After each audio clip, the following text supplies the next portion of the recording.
Hi everyone, just uploading my fourth upload.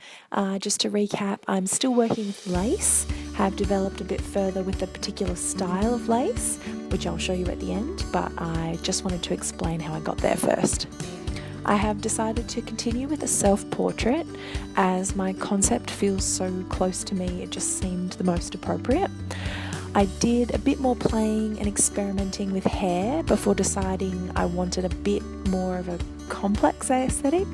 This look wasn't really working for me.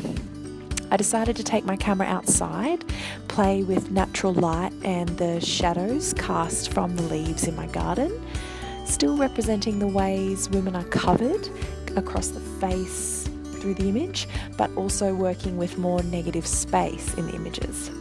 I liked that aesthetic with the black setting and thought it was interesting. However, I wanted more control over the lace and the image quality.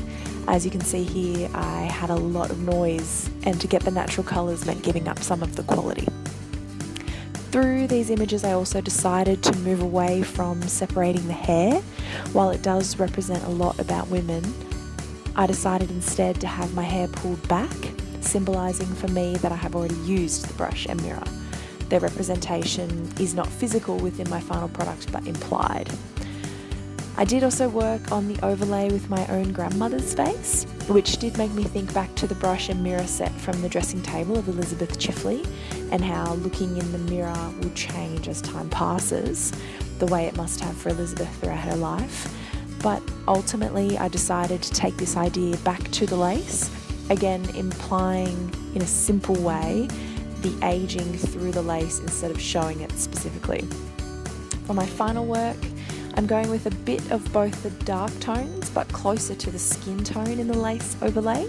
It just feels truer to my original idea and what I wanted to say with the lace. I have chosen to have it across all areas of the face and hair, but have fiddled with the opacity and depth to just make it look a bit more interesting. Additionally, I have morphed the lace to sit on the skin in a similar way, even though the portrait's turning, to keep the consistency with the difference. I decided to have no image with clean skin because I feel the lace represents a build-up over time. I also think this style of portrait has worked out well with the hair tied up, and the overlaid lace makes me think of a hairnet.